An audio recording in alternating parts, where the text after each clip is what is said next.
Compare yourself to who you were yesterday, not to who someone else is today. Because you need to have a hierarchy of improvement. You need to be aiming for something. And that means you're going to be lesser than people who've already attained along that dimension. So the question is, who should you defeat in the final analysis? And the answer is, you should defeat your former self. You should be constantly trying to do that. And you're the right control for yourself too, because you're the one who's had all your advantages and disadvantages. And so if you want to compete fairly with someone, then you should be competing with you. If you're improving yourself, then what you are doing is competing with your lesser self. And then you might also ask, well, what is that lesser self? And that lesser self would be resentful and bitter and aggressive and vengeance-seeking and all of those things that go along with having a negative moral character. And those are things that interfere with your ability to progress as you move forward through life. So it's very necessary to understand that this is why, I've been stressing this idea of personal responsibility. It's like, well, personal responsibility is to compete with yourself, is to be slightly better than yourself the next day.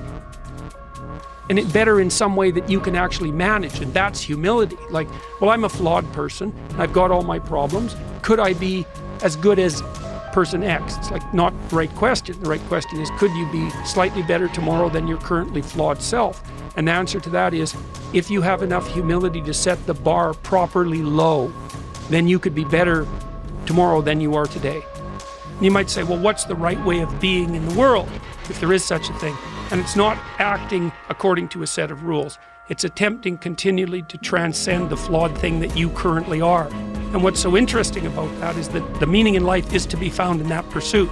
So I've been laying that out in these discussions too, because I say, well, the fundamental issue is that life is tragic and difficult, very tragic and difficult for everyone. And it's also tainted by malevolence, because no matter how things are tragic and difficult, but there's always some stupid thing that you could do or someone else could do that could make it even worse than it has to be. So that's life. And you need an antidote to that, because that can embitter you. Constant contact with that, just the tragedy, but the tragedy combined with betrayal and malevolence, that makes it even worse, especially if it's self-induced. Okay, so you need something to set against that so you don't get bitter and resentful. Well, what do you set against that? Doing something worthwhile. By your own definition, say. You need some reason to get the hell out of bed on a terrible day because you've got something good to do. Well, what's the best thing you can do? Transcend your current wretched and miserable self. There's meaning to be found in that, and that's a meaning that's associated with responsibility. One of the things that I've been trying to lay out clearly is that life is hard. It's tainted by malevolence and betrayal. That can make you bitter. You need a meaning to offset that. Where's the meaning to be found? Not in rights, not in impulsive pleasure, but in responsibility. You take responsibility for yourself, so you take care of yourself. If you're good at it, you have some excess left over to take care of your damn family. If you're good at both of those, then you have some excess left over to take care of your community. Those are heavy burdens. You pick up the burdens, you find that's meaningful. The best way to pick up the burden is to continually improve yourself, and that's where the meaning is to be found. And so that meaning is in the continual self-transcendence. That's letting your old self die and the new self be reborn. Even if things are going really well for you now, there's going to be a time in the future where things are rough. You're going to be ill, family member's going to be ill, a dream is going to fall apart, you're going to be uncertain about your employment status. Like the flood is coming, right? The apocalypse is coming. It's always the case in life. And you have to be prepared for it. And the question is how to prepare for it. And the answer to that is to find a way of being that works even under the direst of circumstances. You've got the possibility to slowly raise yourself out of the mire. You've got the possibility to do just what the fighter does when he's defeated, which is to say, well, regardless of the circumstances that might have led to my defeat, like even if there were errors on the part of the referee, this is no time to whine about it. This is a time to take stock of what I did wrong so that I could improve it into the future. And that's the right attitude. The point is, your best strategic position is, how am I insufficient and how can I rectify that? That's what you've got. And the thing is, you are insufficient and you could rectify it. Both of those are within your grasp if you aim low enough. And I don't mean don't aim, and I don't mean don't aim up, but you have to accept the fact that you can set yourself a goal that you can attain, and there's not going to be much glory in it to begin with. Because if you're not in very good shape, the goal that you could attain tomorrow isn't very glorious. But it's a hell of a lot better than nothing, and it beats the hell out of bitterness, and it's way better than blaming someone else. It's way less dangerous. And you could do it. And what's cool about it, it's one step on a very long journey.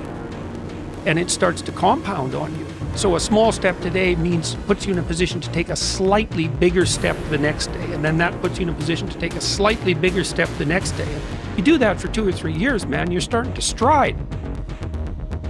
I don't know how many people have come and told me. It's so strange. They said, well, I started making my bed and that made all the difference. It's like, well, yeah, you decided to aim up, man. And the first concrete instantiation of that was that you made your bed. And you think, well, that's nothing heroic. It's like, no, but aiming up is heroic. That's something. And then lowering yourself to the point where you're not above the mess in your room. You know, you're not superordinate to that. You lower yourself so that you straighten up. You're grateful for what you have right in front of you, and you take care of it and you put it in order. It's like all of a sudden things start to get better. And one of the reasons that audiences are responding to what I've been saying in my lectures and what I've been writing about is that I don't tell people that they're okay the way they are. No, I say, no, you could be way more than you are. And they're relieved about that, you see, because if you're in a dark and terrible place and someone says you're okay the way you are, then you don't know what to do about that. It's right. Like, no, I'm not. I'm having a terrible time and I'm hopeless. You're okay the way you are. Well, then what? That's it? That's where I am? And what do you want to tell a young person? You're 17. You're okay the way you are. It's like, no, you're not. You got 60 years to be better. And you could be way better. You could be incomparably better across multiple dimensions. And in pursuing that better, that's where you'll find the meaning in your life. And that will give you the antidote to the suffering. This is the trick, though. You have to pick a path of discipline. What path of discipline you have to pick is a different issue. Because there could be a rule. The rule might not be follow this rule. The rule might be you have to follow some rules. So it's a meta rule. And the meta rule is you have to discipline yourself. And the issue is, well, how? That's not really the relevant question. You can pick a disciplinary path. That's why I often tell my clients, especially young people, they say, well, I don't know what to do. It's like, that's okay. Nobody does. Go do something. Do the best thing that you can think of. Put the best plan you have into practice. It's not going to be perfect, and it will change along the way. But it will change partly because you become disciplined pursuing the path. And as you become disciplined, you become wiser. And as you become wiser, you become able to formulate better and better plans. So you can start vaguely and confused and develop a plan that's not so great, and you start to implement it, and then you accrue incremental wisdom as you implement your flawed plan. And that enables you to fix the plan. And so that's part of that process of incremental self-improvement as well.